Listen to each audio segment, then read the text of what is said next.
let's get on with the extinction segment of our lecture, and that's got to do with human extinction and subject matter related to that subject.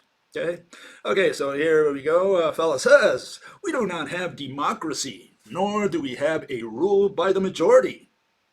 Surprising. We have a republic which has representatives. Yeah, a minority who claim to do what the majority who voted for them want. Okay, in reality, they take care of their own self-interest when given a career in government. Yeah, I guess that pretty much summarizes democracy. The Greeks, especially people like Plato, they didn't believe in democracy.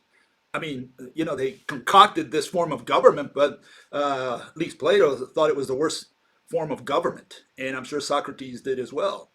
The worst form of government because they saw it as the rule of the mob. People who had no idea what government was all about, what handling money was all about, and they said, "No, you're not going to let all those bums govern. No, who has to rule? Well, you have to have the philosopher kings and queens today, right? Rule."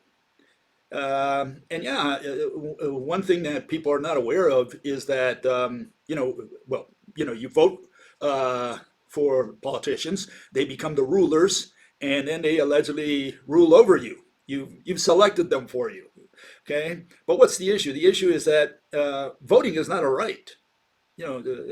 There's no such thing as a voting right, the right to vote, and voting is not even a privilege. Okay, so neither privilege nor right. Voting is whim, just whim. That's all it is. It's not even a right for the politician. For the politician, voting is a privilege, receiving your vote. He comes to you and begs for your vote. Please vote for me. For him, it's a privilege to have your vote. For you, it's whim. If you want to vote for him, you vote for him. Otherwise, you vote for someone else or don't vote at all. Right has nothing to do in the whole picture. Voting is a right when you don't have it, when they forbid you to vote. But when you do have it, it's not a right. It stops being a right. It's not even a privilege. It's just whim. That's all it is. And so, what happens is when you vote, you are tacitly accepting to be ruled by someone. And that person, like this fellow says, once they get up there, they're not going to pay attention to you. I mean, they have a lot of constituents. How many do they have? Thousands, millions? You think they're going to pay attention to each one of those that voted for them? You thought this person was going to vote, was going to vote in Congress for, abortion rights. And it turns out that for whatever reason, he puts that on the back burner or doesn't care about it or votes against what you expected him to vote for. And you say, oh, what a traitor. He voted against what I wanted. Once they're up there, they do whatever they want. So there is no such thing as democracy anywhere on the planet, and there's never has been. And I'm not talking about the days of the kings and queens, 400, 500 years ago. I'm talking about even since then. There's never been a democratic country on earth. Once you vote for a group of people, they're up there and they do whatever they want. So in that sense, there is no rule of the mob, rule of the people. It doesn't work that way. Okay? People who rule, they rule up there according to their interests. And if it favors your interests, more power to you. That's the way it works. Okay? And this fellow continues. He says something else there. Let me see if I can get this thing up there. Let me put it here. And so what does he recommend? He says with blockchain technology, we could replace our corrupt republics. They're all corrupt always. So I'm not sure why we put an adjective such as corrupt when they've always been corrupt in the sense that they always rule for themselves. It's like overkill to put the word corrupt. Government is always corruption. Okay, it's very nature. No such thing as a government that is not corrupt. But it says our corrupt republics in the West with the direct democracy where each taxpayer votes on each law and regulation and tax on a blockchain voting platform. Yeah, you have these anarcho-capitalists, I call them narchocaps, and they truly believe that there's a future first for humanity, and that future is going to be internet, and everybody's just going to go through the internet and vote for any piece of legislation that comes to their desk or to their phone or whatever. And then it's going to be majority vote, we're, 8 billion people, and there's no government. It's just everybody at home saying, oh, there's this issue. and somehow it pops into the public light and everybody goes to their phone and votes, says, yeah, I like it. The other guy says, no, I don't like it. Will something like that ever happen? That's the Marxist philosophy. People like Karl Marx believed that there was going to be this dictatorship of the proletariat that would take us to the one world government. This dictatorship was just what it says, dictatorship. It was the workers who took over the means of production as well as of government. And eventually this would develop, it would evolve to a point where government was not needed anymore, it would cease to be. And that's what these people have reinvented with their little phones. They think everybody's going to get together on the planet, 8 billion people, and just decide from their homes what laws to pass, how to govern. Essentially, it's going to be an anarchy in that sense, in the best sense, not the anarchist who throws bombs, but anarchy in the sense that there is no government. No one rules over you, but everybody has as much power as everybody else. People think in these terms. They think that this ideal world someday will happen. And it just strikes me that they think it's real. In their minds, it's real, that it's going to happen. And no, I can only give you my 5 cents worth, and that is, it ain't going to happen ever. There's going to be no such thing as this, okay? Look at something here, okay? So, no, blockchain, everybody voting through their phone, maybe in the land of the Klingons.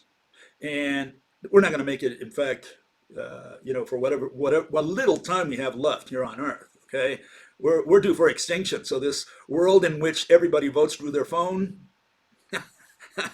yeah, great ideal. That's all I can tell you. Okay, another issue fellow raises says East Asians are really smarter. For example, they got 13% more brain size, but we ain't sure, okay? I looked it up to see if this is true or what the numbers say. And these are the numbers I find. There was a study some years ago.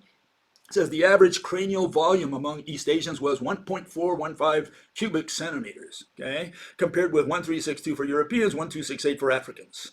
I don't know if this was a racist study.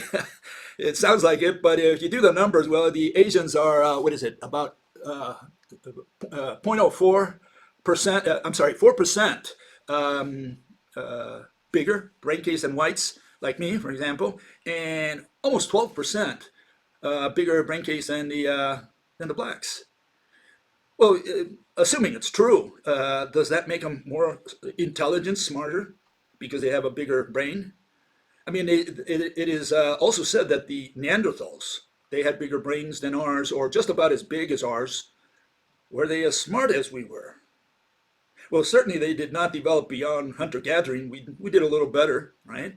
That's one issue. But then, take the guy with the biggest brain in the East, and you bang him over the head with a hammer, and he's got a big lump there, he goes all wacko on you. He's got a big brain. Does that make him smarter now that he's got this big problem on his head than either a white man or a black man? I don't think that brain size is the factor that determines if you're smarter or not. And, if you look at just history, right, you'll find that the West did better than the East. Was this because, they were smarter?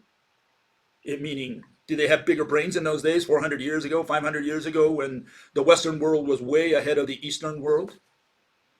And I can tell you that it's not the case. They were not smarter, and they were not, they probably didn't have bigger brains than we have today. What happened was that, the West, for historical reasons, the way things developed, the countries like Europe did very well compared to the rest of the world. And so the rest of the world stayed behind. All of these countries in Europe were coming up.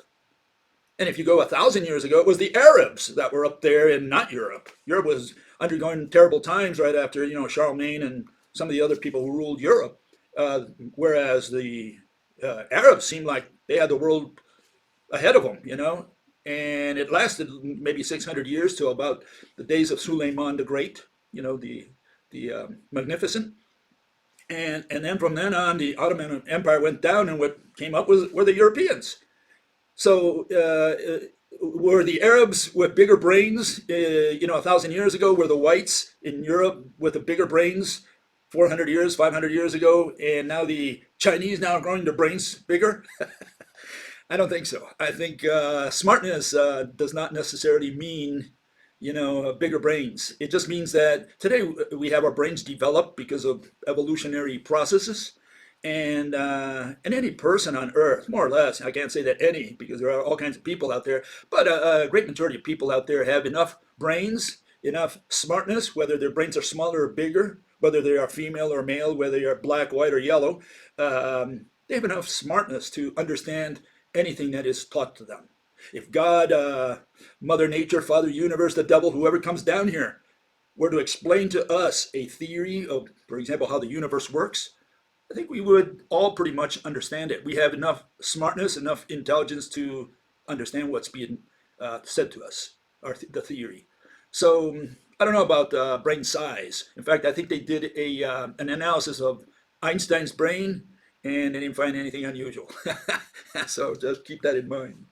Okay, so there is no hardworking culture in the Western world anymore. And again, I don't think it's got to do with culture. It's got to do with the development. I think the United States has reached, and Europe, these two regions have reached their maximum potential. They've developed maybe as far as they can. And now all you have is marginal development. Whereas China, which was so far back, has made great strides in the last 50 years. Again, because they were so far back, only because of that. Not because China has some special kind of people. It's just that the way history has developed on our planet is that, the Europeans and the Americans reached their maximum development, and now they can only progress relatively slowly.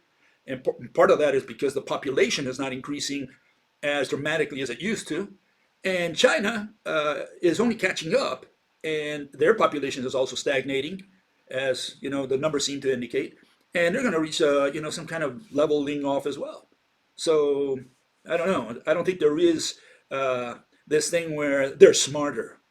We're all smart, okay? We're all smart enough to do economics. We're all smart enough to understand things, and it's got little to do with our brain cases. I think at this point, we have all developed our brains pretty much as far as mankind will develop it. We have the intelligence to understand anything that God wants to explain to us. Okay, another comment here. Do you think China would conspire with the U.S. To concoct and release a virus, referring to the COVID virus? Well, I can only give you my 10 cents worth here again. The United States is pointing fingers at China, and China is pointing fingers at the United States.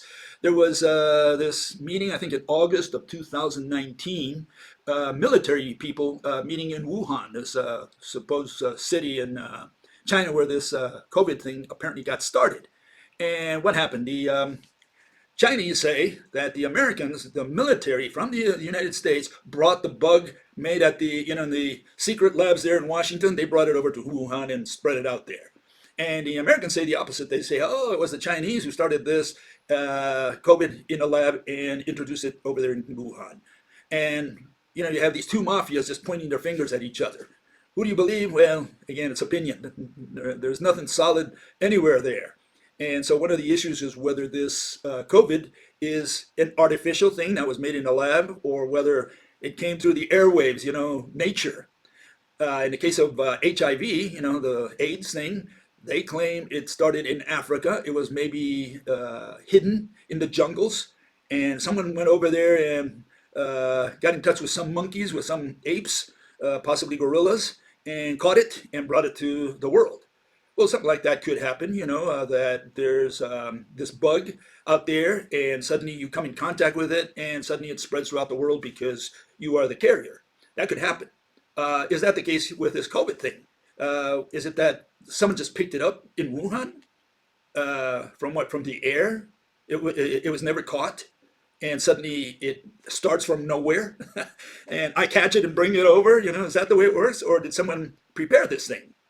And all I can tell you is some of my suspicions about it. And again, I'm on the fence. I can't tell you whether this bug is real or not. I can only give you, again, my 5 cents worth here.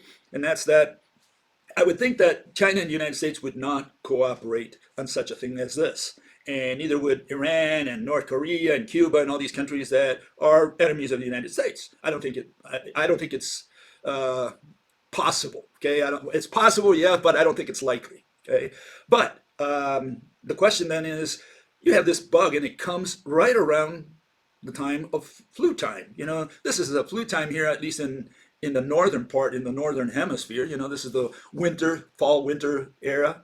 And lots of people get colds and flus and so on, because what? It's an endemic disease that we've gotten used to, and it periodically among us. Maybe it's the weather that changes, maybe it's the pressure, the humidity, and suddenly people get colds and they get sick for 2, 3 weeks. Some people even die, they get complications. That's more or less normal. I get colds every now and then, flu, whatever, okay? But for this other bug to come in at the right time that the flu comes around, it's kind of suspicious. That's one of the things that gets me to think that maybe this is, that maybe it's not real. Just coincidence that these two bugs come at the same time. And that's one issue. Another issue is that, you've got so many strains. When the, what is it, what was this, the polio bug came out, it killed some people, and then it took a long time to get a couple more strains of polio. This COVID thing already has like 7, 8 strains in just a short time.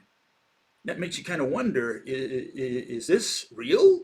Or is this something that the powers that be are introducing, saying, oh, we have a new strain. Maybe you need another vaccine. We need to implement more, masks and shots and PCR tests and all this other stuff. And so, it makes you kind of wonder, is this I can't blame those people who doubt that there's this bug out there, because their reasoning is correct, in that sense. I mean, I understand what the theory of viruses, that they develop, they enter the body, they do this kind of thing. It sounds like a rational theory to me, not being a doctor or whatever, right? That's not my line of work, and I care very little about diseases and health and all that stuff. But all I can tell you is that it sounds like a rational theory. But then at the same time, we have an economic theory, and that is that someone is making a killing out of this. Other people are suffering economically, right? And then this happens to come at the right time that the flu comes around. We have all these strains all of a sudden, and it turns out that because of all these strains that are out there, these different varieties or variations, they implement new measures. And that does make you kind of wonder. It is suspicious. Okay, that's all I can say for now. We might have to let it run a little while to find out if something more evident comes to our ears and eyes. But right now, that's what I have to think, that there could be some issue out there where these people are manipulating the world. Okay, someone is. Okay, now the other one is, I got 2 shots. The last one in September, and the booster, etc. And I got a little bit sick after the second one. Very, very light, very light. Little runny nose, a little sneezing, and very little throat. My throat hurt a little bit. A few days, and it was gone. And I think it was due to that second shot. That's what I think. I don't know. And the question is, some people say, well, now that you got the shot, they're going to control you, like, with a remote control, with the joystick, and they say, okay, Bill, move right, move left. I don't think so. At best, or at worst, I'd say that what they did is put a little bit of poison water in my shoulder, right? And that's it. I don't think it did anything more than get me sick a little bit, if at all. I think it was due to that, but I don't know for sure either. But other than that, I don't think they're controlling us, with this saying, oh, now you got we've injected you. Now we can control you, with all these satellites and all this stuff. No, I don't think so. Okay? But some people do believe that, and they say, "Oh, they're not going to inject me." What is it? That movie, the Invasion of the Body Snatchers, more or less. They take over your body. I don't think so, but some people do think in those terms, and they don't want to get the shot because of something like that. No, I got the shot because I wanted to travel. In fact, it's interesting, and this is also something that makes you kind of wonder. And I'll just give you my testimony here, okay? I went to Iceland, Reykjavik, in, what was it, May? And they put me in prison for 5 days. I was under quarantine in a hotel. They fed me all that stuff, but I couldn't get out, okay? And, okay, so they tested me, and I had no shot. The reason they put me under quarantine, I had no vaccine. I had not gotten the vax yet. When I came back to Germany, I said, no, next time I'm traveling, I'm going to get the vax because I don't want to go through all this hassle. Okay, so I go there. What was it? September, I got the second shot, and 1 month earlier, around August, something like that, I got my first shot. Okay, so I had my 2 shots. I was ready to go. Okay, so I'm going now to Argentina, South America, and what happens? Before you leave, you got to get the PCR test. Okay, now listen to this. This is what actually happened. I'm going to be honest here. Okay, so I go and go through all this rigmarole to try to get that PCR test. And the reason it was such a headache was that the Argentine government said, look, you got to fill this form online before you can travel to Argentina. Okay, so I filled out the form, and whoever programmed that did such a lousy job that you're on the first page putting all your information there, your passport number, all this stuff. And then it says, okay, press the button, now you can go to page 2. Okay, so I go to page 2, and page 2 never comes up. What it did was erased every bit of data that I put on page 1, and it told me to start all over again. Okay, so that was great. And I said, okay, let's do it again. I did it again and again. It erased the data and took me to page 1 again. And it did that 3 times. After that, I wanted to kill the programmer. Okay, so I said, well, I can't do this because the system has a problem. It turns out that 1 hour later, I'm not kidding you, 1 hour later, I received a message in my email saying, you can now go to page 2. 1 hour later, like my plane's flying away and they say, now you can go to page 2 if you want. Okay. So I did the whole thing. Finally, I was able to get to page 2, finish the form. I printed it out just in case. I go to the airport, and they didn't ask for it before I boarded the plane. So I get to Argentina. I get to Buenos Aires. And with my paper in my hand, I want to make sure everything was okay. And there were the authorities, $2 an hour people waiting there, and they asked you questions. And they asked if I had the vaccine. I said, yeah, here's the vax that I got. Okay. And I said, I also got the PCR. I said, oh, no, we don't care about that. Okay, so now I leave Argentina and I come back to Germany. Again, the German government says you need the PCR test. So you go get your PCR test, right? They do it in the nose over there, okay? And, I got the document. I got my PCR visa. And I go to the airport and I present my passport, my ticket, and then I say, oh, I also have my PCR test. And the check-in agent says, oh, we don't need that. Okay, so I come to Germany. I'm saying, well, they're going to ask for it here, maybe. Nobody asked for anything. And so the question is, here you can't go to a store here. You can't go to a restaurant unless you get the vax and you're certified. The police are on the street asking for this stuff. You can't even take transportation now since a new law came into effect unless you're vaxxed or have a PCR test. And it turns out that here I come into the country, just leave the country, come into the country, and nobody asks for anything. So I'm saying, hold it. What kind of controls are people having out there? I mean, the bugs are floating from country to country. Nobody's controlling that, but everybody's worried if you go to a restaurant and say, hey, are you vaxxed? So that's my experience. Right now, I have a lot of doubt of what's going on out there. Is something's wrong. They're not controlling anything. And so I don't know. You tell me. Okay? Yeah, I got a lot of doubts. And talking about Argentina here, one fella asked a question. He says, can you share your thoughts on what, if anything, is going on with Argentina? And the reason he raised that, he pointed me to this link. And I found a fellow who interviewed me a short while ago. His name is Ed Dutton, British guy. And he talked about Argentina and how bad things are over there. So this fellow says, what's your take on that? Now that I was there for a couple of weeks. And all I can tell you is what I think. I think that Argentina is undergoing very terrible times. And what Ed Dutton is saying, that this is what the rest of the world can expect, what you see happening in Argentina. And I'll just give you a number so that you can see how bad things are, okay? You go with $1, okay? And if you exchange it with the government, they give you 95 pesos, not even 100 pesos.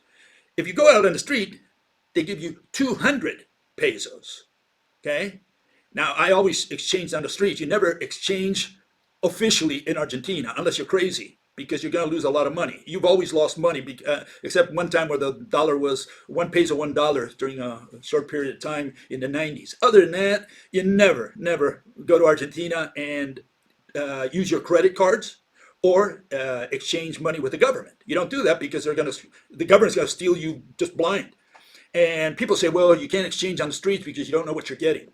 I've never had any problem. I never got a single uh, bill that was fake, and you don't get them because they lose their customers. So it's the government who scares you and says don't exchange on the street because they're going to give you fake bills.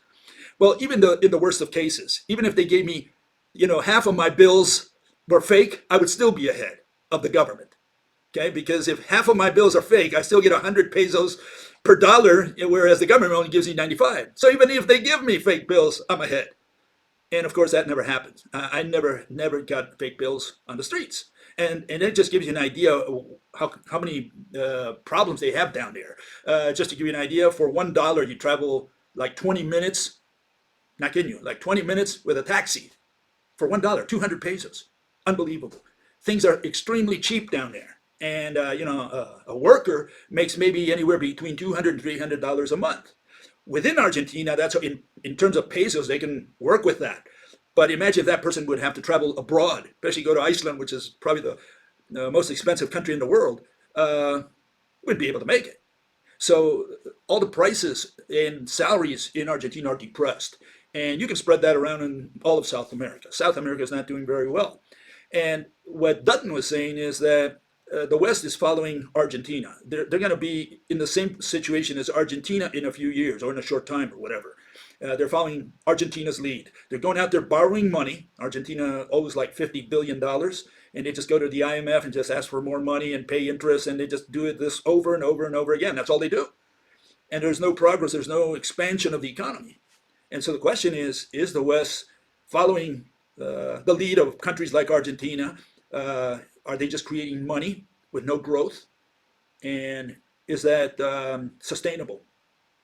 So this is food for thought for you. I agree with Dutton on this. I think Argentina is in terrible shape. I don't think they're going to get out of it. I think it's one of the first countries that is going to go under, but they won't let it go under because what they do is just go borrow more money and spread it around. That's all they do.